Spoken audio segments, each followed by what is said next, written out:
Vamos falar de Vasco. Uma galera aí xingando o Andrés Santos, que ele está a vias de ser reforço do Palmeiras para os próximos meses, enquanto ele não consegue esse ponto de conseguir o visto de trabalho na Inglaterra. Estão chamando o cara de ingrato e tudo mais. Vamos falar sobre isso após a vinheta.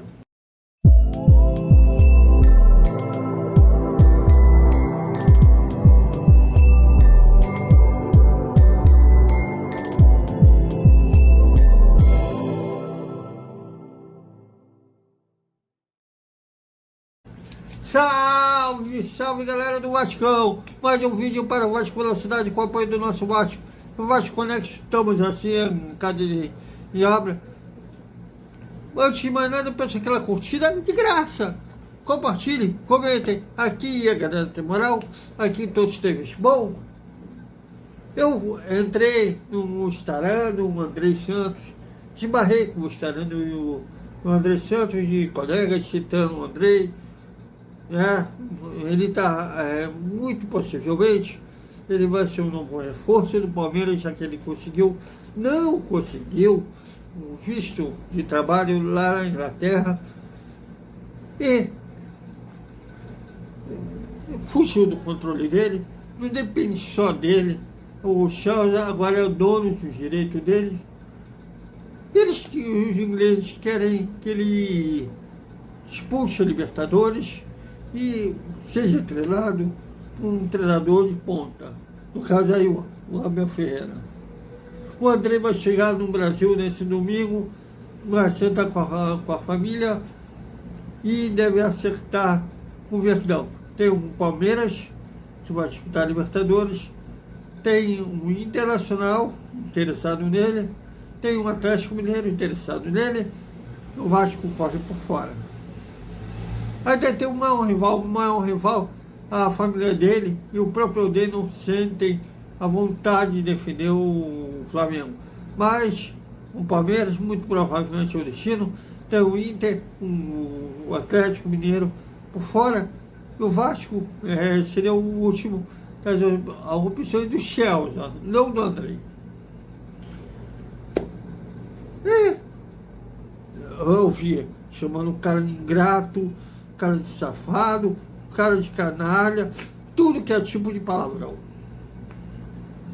Eu fico imaginando esse pessoal, se você, por exemplo, foge do teu controle, a empresa te manda para o Japão, e o pessoal do Brasil já te chama de ingrato porque tu está saindo do país, porque você é isso, porque é aquilo.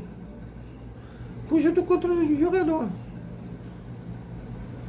Ele pode dizer, aliás, muitos já têm essa ilusão que com o fim da lei do passe, o jogador tem autonomia. A ideia do Pelé, quando ele fez a lei Pelé, foi essa. Mas na prática não. Na prática apenas colocou os jogadores que ficavam na mão dos clubes para os empresários. Dizem que o André foi ingrato, só que na última renovação ele poderia ter saído do Vasco de graça. O Chelsea ter contratado ele sem pagar um centavo ao Vasco. Ele quis renovar. Foi uma negociação frágil, que agora a 77 não pôde fazer jogo duro, concordo. Mais uma herança da associação, que tem a gente ainda, por incrível que pareça, com saudades da associação de gerir o futebol.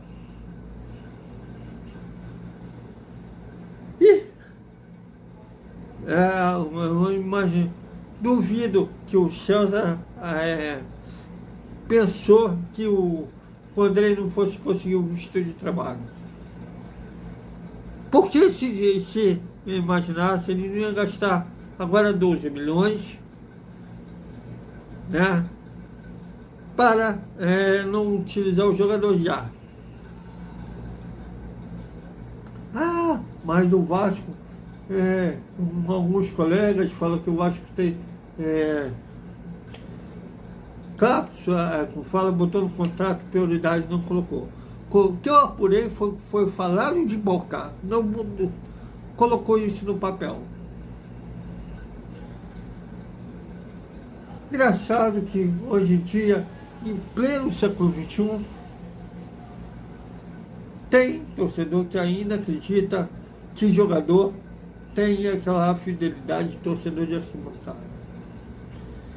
Que ele vai querer trabalhar de graça, vai jogar de graça, por amor à camisa. Cara, isso pra mim caiu por terra quando eu ainda era criança.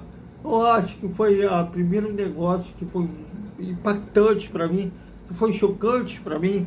Eu tinha 10 para 11 anos, a transferência do Bebeto do Flamengo indo para o maior rival, Vasco. Inclusive foi choque, até para os colegas das antigas daquilo, porque eu vi um podcast do Bruno Cantarelli, abraço Bruno Cantarelli, que o Cícero Melo falou sobre a transferência do Bebeto do Flamengo para o Vasco, né?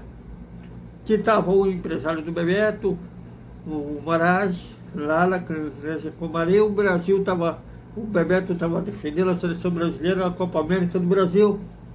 Eu não lembro, era se concentrando contra quem, contra a Argentina. Eu estive no Maracanã como torcedor, eu, meu padrasto, meu tio, aquele Brasil 2-0, né, com o Bebeto e Romário.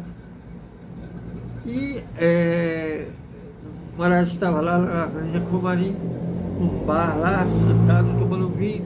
Esse Cícero Melo estava passando por ele. O Moraes pediu para o Cícero sentar. Falou, Bebeto já é jogador do Vasco. Como o Moraes estava com garrafa de vinho, com copo de vinho, achou que estava se tratando de fala de bêbado, né? Papo de bêbado. Ele, tá bom, tá. Não, é sério, cara. Tá aqui, mostrou o documento provando essa transferência, que foi a compra da casa do Bebeto feita pelo Vasco. Aí quando o Cícero viu, ficou em choque, qualquer um ficaria. Hoje, inclusive, por exemplo, se o Gabigol trocasse o Flamengo pelo Vasco, seria um choque no ar, né? Seria um reboliço muito grande. E ele, com a mão na boca, aí pediu se ele podia tirar xerox. Cara, não pode tirar isso, é documento oficial. Aí, se eu queria usar uma xerox, correu atrás de uma papelaria para tirar xerox.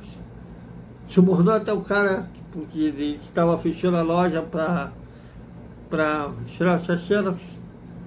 E furou lá na televisão sobre a transferência do Bebeto para o Vasco. Até que a cúpula do Flamengo madrugou, chegou lá com a Marinha 3 da manhã, acordando o Bebeto, tentando ver se podia fazer alguma coisa para assimilar essa transação.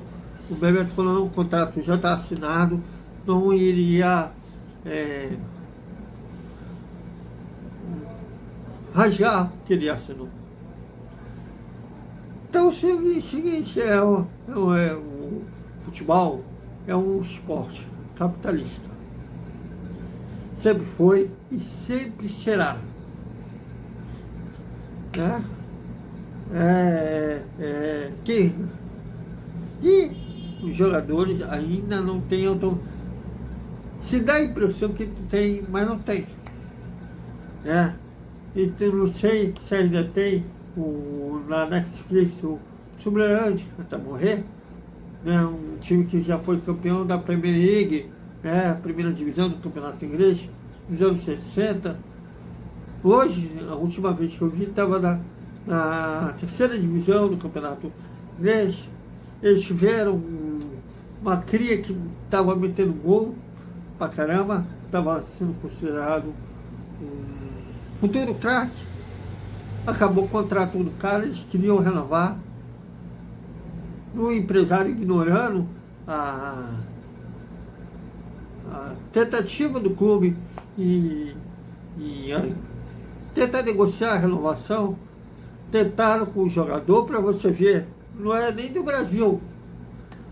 Se eles ele ouviria a proposta do clube, falou, fala com o meu empresário. Eles são assim, cara, poucos têm a mesma autonomia de eles mesmos cuidarem da sua carreira. A maioria deles só quer focar, jogar futebol, e o resto terceiriza. Sobre esse tipo de negociação com o empresário, tudo mais. Eles só querem ficar focados na sua preparação física e jogar futebol. Então, cara, o André, por mais que ele goste do Vasco, por mais que ele tenha gratidão ao Vasco, fugiu do controle dele. Eu não acredito, em pleno século XXI, ainda tem alguém que acredite que jogador tem sentimento de torcedor de arquibancada. Bom, até amanhã com mais Vasco, né? Vamos falar também sobre... Eu sei que ainda tem torcedor preocupado, né? O Vasco precisa de reforços, mas também os últimos clássicos mostrou pontos positivos. Até mais.